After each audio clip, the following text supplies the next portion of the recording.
E aí, galera, o Flamengo, hein, venceu o Bahia por 1-0 e abre vantagem para o jogo da volta da Copa do Brasil, mas o Flamengo tem um grande problema, que é o De La Cruz e o Michael, jogadores machucados, né? Ainda não sabemos ainda quanto tempo eles ficarão de fora do Flamengo, se a lesão é grave ou se não é. O Flamengo ainda vai fazer um boletim informativo sobre a situação dos dois jogadores. O Gerson também sentiu, mas a princípio não é nada grave, parece ser mais um desgaste físico, né?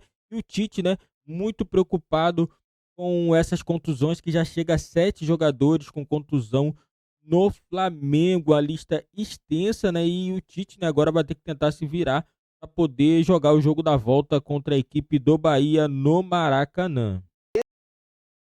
13 derrotas de Rogério Ceni diante do Flamengo em sua carreira como treinador. Você jogou contra o Flamengo em casa, você dominou praticamente o Flamengo. Assim como no primeiro tempo do Maracanã, você vai ficar o resultado. Claro que vai ficar o resultado. Você não ganha. Não ganho, realmente.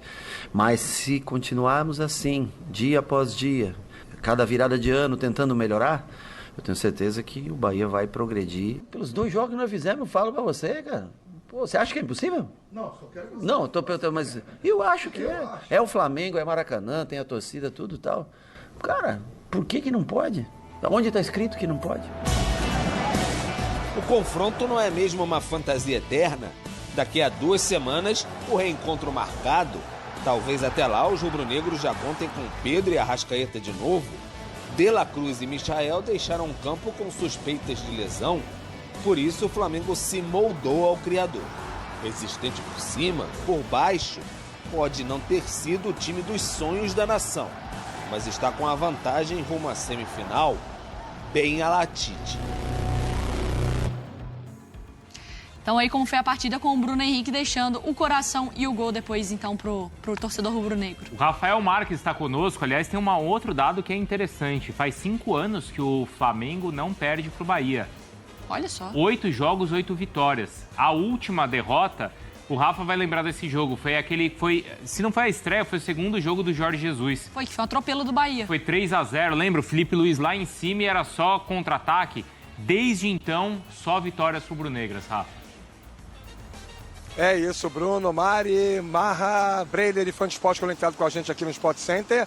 Realmente são números bem interessantes, né? Do Flamengo com o Bahia e também do Flamengo com o Rogério Ceni, incluindo as fases em que ele foi técnico de outras equipes, São Paulo, Fortaleza e tudo mais. Realmente é algo a ser debatido e a ser sempre levado em consideração quando o cenário envolver esse confronto, né? E para o jogo da volta do dia 12 de setembro, no Maracanã, o Flamengo tem sim uma boa vantagem e uma grande possibilidade de ter Pedro, esse já está inclusive treinando com os demais jogadores, já foi reincorporado ao elenco, já terminou praticamente a fase de transição, e talvez o Arrascaeta. Dúvidas ainda em relação ao Gabigol, e a gente nem conta mais o Cebolinha e o Vinha, esses só jogam no ano que vem. Os 2 jogadores que deixaram o gramado ontem na Fonte Nova com problemas musculares iguais, o De La Cruz e o Michael, ainda serão reexaminados, e o Flamengo só apenas informou o problema, né? Lesão na coxa direita, mas dependendo ainda de mais exames para que o diagnóstico seja publicado. A delegação rubro-negra desembarca de volta aqui no Rio de Janeiro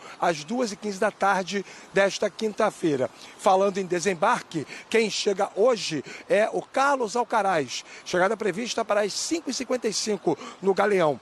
O jogador argentino de 21 anos, Flamengo pagando 20 milhões de dólares para ter esse atleta meio-campista. E quem chega amanhã, bem cedo, às 5h25 da manhã, também no Galeão, é o lateral esquerdo Alexandro, 33 anos, estava sem clube depois que saiu da Juventus e firmou compromisso com o Flamengo com duração de 2 temporadas. Falta apenas finalizar a contratação do Gonzalo Plata, equatoriano, 23 anos, do Al-Sadd do Catar, para poder concluir a janela de julho com 4 contratações para a sequência de 2024. E ainda sobre o jogo de ontem, alguns dados bem curiosos, né? O Flamengo teve 46 rebatidas, 12 desarmes, 7 interceptações. O Pedro Torres desenvolveu sua reportagem em cima do teor de competitividade. E eu acho que o debate pode até, inclusive, passar muito por isso, né? Não foi o Flamengo que o torcedor gosta de ver jogar. Flamengo técnico, Flamengo insinuante, agressivo, jogando no campo do adversário, mas foi um Flamengo ontem que, indubitavelmente, soube competir, meus amigos.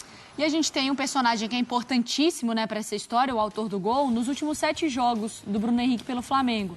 Aí com um pouquinho mais de um tempo, né, 65 minutos, 4 gols, e precisa de poucas finalizações até marcar, né? Ele é o líder no elenco nesse quesito, então em 2 finalizações ali ele consegue fazer o gol. Quando eu introduzi ali a pergunta sobre São Paulo e Atlético, o Bruno falou, poderia ser o mesmo pro Flamengo, né, de que se tivesse terminado 1-0 pro Bahia... Você também falaria, o Bahia produziu, teve a posse, tentou, trocou mais passes, teve mais finalizações, mais ações na área rival, mas no fim das contas foi o Flamengo, sob esse aspecto competitivo, que sai com o resultado. Eu acho até, não sei se vocês concordam, mas eu acho que o Bahia foi até melhor em relação ao Flamengo do que o São Paulo em relação ao Atlético. O Bahia levou mais perigo, né? Chegou mais perto, né? Isso. O Bahia foi fiel ao que ele sempre pratica, o Flamengo se adaptou a uma situação, mas eu acho que tem que se adaptar mesmo. O Flamengo estava lotado de desfalques contra um time que tem uma ideia de jogo claramente definida e, assim, num ritmo que é pesado, né? Então, eu acho que o Flamengo fez o que tinha que fazer. Ah, mas pode jogar mais. Não, eu não falei que não pode jogar mais. Eu acho que pode jogar mais. Mas, de novo, característica da competição, você não vai ficar exposto. E até o Bahia conseguiu criar. Só que o Matheus fez as defesas importantes na hora que foi chamado a trabalhar. Jogo difícil. Passou o tempo já que você ia olhar para um confronto ou outro e já cravar o resultado nesse momento de Copa do Brasil. Você observa o que o Bahia está fazendo. O Bahia está jogando bem, com muita frequência. O Flamengo respeitou o Bahia. Jogando bem, inclusive, nos confrontos desse ano contra o Flamengo, né? E é isso que mantém, assim, o Ceni acreditar na virada, porque ele ficou satisfeito com o que o time produziu ontem e também naquele jogo do Brasileiro no Maracanã. Mas os 2 jogos o Flamengo ganhou, Breider. Exato. E no Maracanã, o Bahia teve 70% de posse de bola, jogando fora de casa, com muita personalidade, e sofreu um gol no finalzinho, em cobrança, em bola parada, o Davi Luiz marcando de cabeça. Novamente, na Fonte Nova, mais de 60% de posse de bola, o domínio de jogo, e sofre um gol de cabeça no começo do segundo tempo. Então, quando o Rogério diz, nós fomos melhores, é coisa do detalhe, jogando assim, uma hora a gente vai ganhar, parece que todas as possibilidades foram esgotadas e o acaso decidiu. E olha, jogar melhor envolve várias dimensões. A dimensão do controle da posse de bola, número de finalizações, contundência, ser incisivo, e faltou isso para o Bahia em alguns momentos, principalmente no primeiro tempo. E o cuidado defensivo, principalmente com a bola parada e a bola aérea. E a gente falava sobre a fragilidade do Flamengo nesse sentido, algo que o Bahia explorou muito pouco. Jogadas aéreas. E não é, de fato, ali da identidade de jogo desse time explorar a jogada aérea e principalmente de linha de fundo. Mas poderia ter feito mais. Então, e até porque o Bahia faz muitos gols de cabeça, não necessariamente do jogador subindo alto, como o Bruno Henrique, mas em bolas no primeiro pau. Mas essa jogada praticamente não aconteceu contra o Flamengo. Então, eu vejo que faltou também o algo mais do Bahia, ainda mais com o Flamengo desfalcado. Era a grande chance do Bahia de abrir vantagem e conseguir um jogo um pouco mais confortável no Maracanã. Então, nesse aspecto, eu vejo que o Rogério também tem coisas para melhorar e aprimorar, e não somente ali acreditar que a proposta bem acabada, o controle e mais finalizações fazem com que o Bahia tenha chance de vencer no Maracanã. A questão dos desfalques é que parece que não vai terminar nunca, né? Mais. Porque já tem mais desfalque pela frente. De La Cruz e Michel.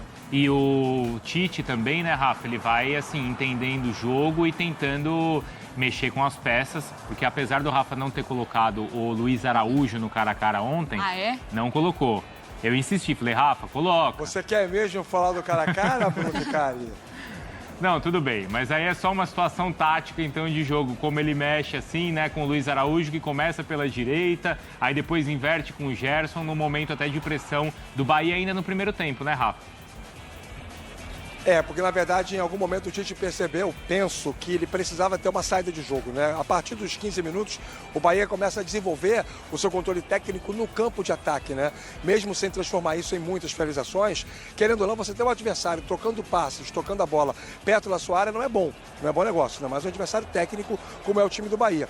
E aí ele faz essa inversão, dá um pouco de desafogo para o Gerson, porque o Bahia vinha atacando muito pelo lado esquerdo do Flamengo, o direito dele, Bahia, com o Santi Arias, com a flutuação do Tassiano, com o Everton Ribeiro participando muito no jogo, as diagonais do Cauli, e aí isso causou desconforto. É muito comum os times que enfrentam o Flamengo, quando o Ayrton Lucas está em campo, escolherem o lado esquerdo da defesa do Flamengo para ser o espaço predileto para essas construções.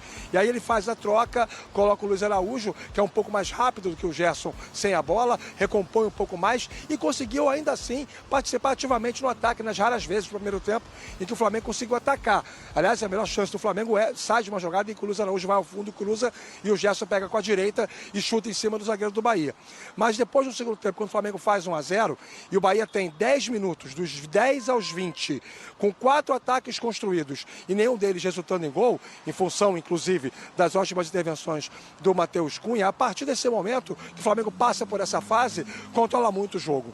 Vira aquela fase estratégica em que o Ceni mexe para tentar empatar e o Tite mexe para tentar recompor e segurar 1-0 e, no final das contas, o Tite leva vantagem e volta com essa vitória para o Rio de Janeiro. Importante o Everton Araújo ter entrado para poder dar consistência ao meio-campo. Importante também o Michel ter entrado, pena que se machucou. Teve até uma oportunidade no segundo tempo que poderia ter dado ao Flamengo um segundo gol. Mas, enfim, o saldo para o Flamengo é positivo, apesar das lesões. É muito problema muscular ao mesmo tempo. Esse mês de agosto vai ficar na história nesse sentido. E a gente tem exatamente uma tela sobre esses lesionados do Flamengo, porque chama muito atenção, né, Marra? Muito. Porque não é assim, um jogo que muita gente se lesionou porque é a característica do jogo, ou 2 jogadores. É o mês do desgosto. Se chama, sabe o quê? Mercúrio retrógrado. Acabou ontem. Mas ontem ainda Acabou? Acabou ontem, o Mercúrio Deus, retrógrado, Aí, a partir do dia 2/8, eu li a nossa conta. O Cebolinha com a coxa direita e o De La Cruz, joelho direito. Aí a situação do Varela no quadril. E isso aí, um dia depois, o Cebolinha, aí a questão do tendão. No dia 16, o Vinha. Aí o joelho e a fratura na tíbia. Aí o Pedro e o Gabigol. Aí é uma situação diferente. Exatamente, Ali não entra na cota muscular. E o Vinha ainda ficou em campo até o final do jogo, hein, gente? O Arrascaeta com a coxa esquerda, Rafa, o Wesley. Aí o Tite, aí também é uma situação completamente diferente, mas ainda notícias medicinais do Flamengo, se a gente pode colocar assim. E aí o Michael e o De La Cruz também sentindo mais uma vez. Então a gente está falando ali de muitos jogadores e muitos jogadores do setor também ofensivo, né? Porque é Pedro, é o Gabigol. Aí é o Cebolinha, aí chega o Michael, é o Michael. Aí você pensa no Arrascaeta e o De La Cruz também. Você vai perdendo muitos jogadores. Sim, e muitos que fazem a mesma função, né? Acaba atrapalhando demais. A gente vive um calendário que mata mesmo, né? Faz isso com os jogadores. Eu acho que a gente tem que ouvir mais de comissão técnica, de departamentos médicos, né? E físicos. Mas a gente sabe que a comissão técnica do Flamengo ela é muito boa, né? Isso não é muito comum acontecer. Só que está acontecendo. Então, por isso que a gente tem que ouvir mais, né? Tem acidentes e tem o desgaste normal, maluco do Campeonato Brasileiro. Às vezes vai mudando a época do ano, né? O Milito ontem estava falando na entrevista coletiva que junho, né? Ele perdeu 12 jogadores. E agora está lá o Flamengo no mês de agosto. E tem muitos times que em temporadas eles fazem primeiros meses assim muito bem, e aí chega nesse período, por conta das lesões, ele acaba deixando as competições. Não é o caso do Flamengo. Ele continua, vai sobrevivendo e vai avançando. Então, até por todo esse contexto, e o contexto da temporada passada também, que o Flamengo passa sem ganhar título, é considerado uma temporada muito frustrante, com razão, pelo torcedor rubro-negro, não dá para cobrar futebol arte, jogo bonito, algo que o Tite, na carreira também, nunca foi ali um mestre em entregar. Precisa se cobrar competitividade.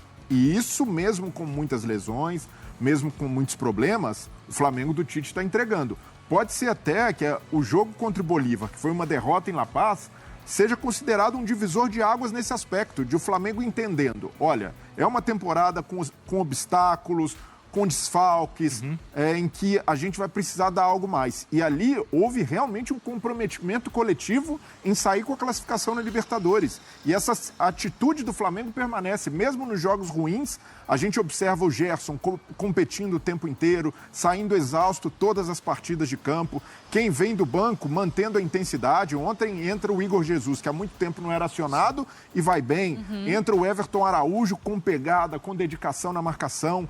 Então, até por isso, o torcedor rubro-negro precisa entender esse momento e comprar o barulho da comissão técnica, porque o Alan, por exemplo, jogador muito questionado, o Alan não serve, em algum momento vai ser útil, em algum momento vai precisar dele e precisa entrar como o Everton Araújo entrou com a mesma atitude. Então, nesse aspecto, eu vejo que o Tite está bastante consciente do que precisa entregar nesse momento, que é a competitividade, é o que resta, é o que não é negociável. Mesmo com problemas, quem entrar precisa ter esse espírito e vejo que o Flamengo evoluiu nesse aspecto. Não há mais aquela apatia que a gente tanto criticou depois da derrota contra o Palestino na fase de grupos da Libertadores. O Flamengo mudou muito nesse aspecto. Ô, Rafa, só que o torcedor, eu vejo alguns rubro-negros pensando assim, apesar desses desfalques todos, o time vai sobrevivendo, vai avançando e quando tiver fôlego ou essas peças voltarem, melhor ainda, porque a reta final das competições... E além de tudo tem contratações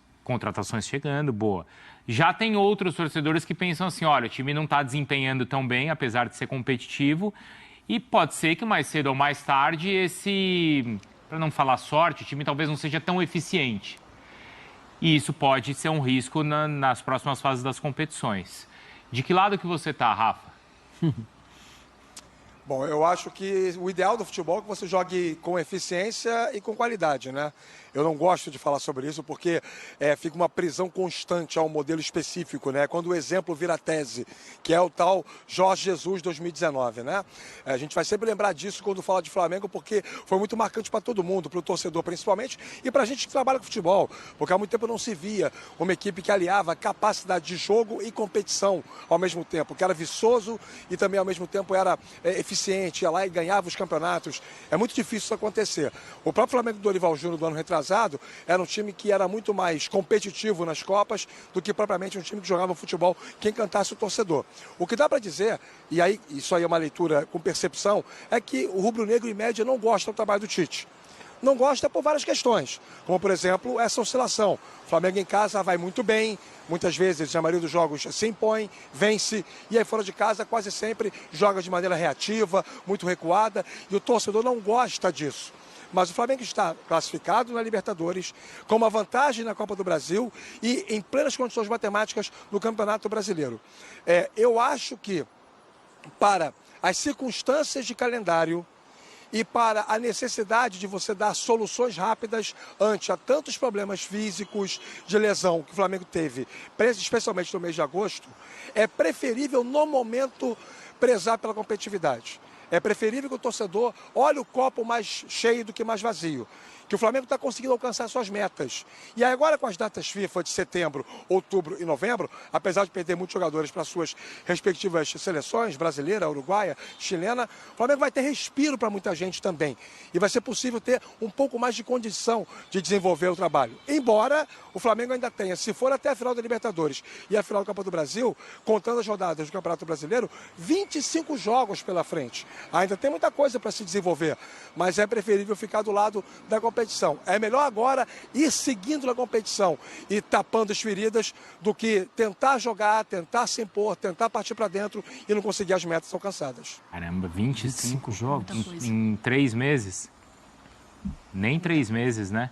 Tem muita coisa para acontecer, né? Até porque se você contar a data FIFA que você São fica... 100 dias, né? Vai até 8 de dezembro. Então, mas tem 2 datas FIFA, não é isso? Isso. Tem. Cada data FIFA chega a dar 10 dias? 10 dias. Tira 20 dias disso. De folga, 11 dias. Então. Tira 20 dias, 10 a 11 então, dias. desses 100. Tudo espremido de toda São forma. 25 jogos em 80 dias. Então, precisa lidar com essa maratona, com gestão, com os cuidados para evitar lesão. O que não pode acontecer, Mari, é o Flamengo repetir a atuação que teve contra o Botafogo. Ali é algo que o Tite, a comissão técnica, entenderam que é proibitivo. O Flamengo não permite isso. Mas oscilação, um time que fica... O torcedor, nossa, poderia jogar mais, mas vence, consegue entregar resultado. Esse é um trabalho aceitável. Mas assim, eu entendo que a questão da lesão, algumas, você não tem muito como controlar, né? E também a parte física do atleta, cada um tem um biotipo, pode estar mais... Uma idade. Uma idade, né? Uma condição, um acúmulo que é diferente. Sim. Jogadores como a Arrascaeta, que tem um histórico já. Mas, assim, me chama a atenção e eu acho que esse vai ser um trabalho também, caso o Tite permaneça no Flamengo, porque nunca se sabe do futebol brasileiro, mas, assim, para a próxima temporada. Porque, por exemplo, a preparação física do Botafogo, a característica dos jogadores Sim. chama muita atenção, acho que é o Formação extremo. do elenco, é. O Fortaleza, que não tem a mesma profundidade de elenco, tem mais jogos na temporada e a gente não vê também com tanta frequência saindo 1, 2, 3 do mesmo jogo por lesão. Então, acho que esse vai ser um ponto de atenção, ou deve ser um ponto de atenção para o Flamengo na próxima temporada, para não sofrer tanto. Tchau, Rafa. Até mais. Valeu, gente. Um abraço. Até a próxima.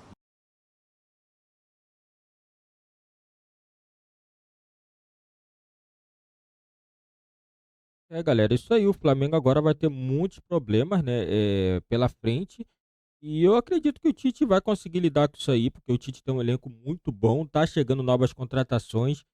E o Flamengo, eu acredito que é um time que tem tudo para poder conquistar tudo na temporada, né? À toa que a diretoria do Flamengo tá fazendo investimento pesado, tá trazendo várias contratações, apesar do Flamengo já ter um elenco muito bom. A diretoria do Flamengo vê a necessidade, tá trazendo novos jogadores para poder estar reforçando ainda mais o elenco, porque no momento desse que você tem 7 jogadores fora, você tendo um bom time, você consegue levar tranquilamente Brasileirão, Copa do Brasil e Libertadores. Obviamente que vai aumentando a dificuldade com o passar do tempo, vai ter mais jogos ainda, tem jogos atrasados. Então, assim, esse negócio de data FIFA atrapalha um pouquinho, mas vai ter jogos, né? A princípio vai ter jogos e muitos jogos, né? Então o Flamengo vai ter que lidar com isso. O Flamengo já não vai ter o Gerson, não vai ter o Pedro, provavelmente também não vai ter algum outros jogadores. Então o Flamengo vai ter que se virar. Vai ter que se virar e fazer exatamente como fez na Copa América, conseguindo jogar bem os jogos e conseguindo os pontos. Então, o Flamengo não consegue chegar no final aí da temporada, né? Tem títulos, né? E o Flamengo esse ano tem essa frustração de conseguir pelo menos um título grande.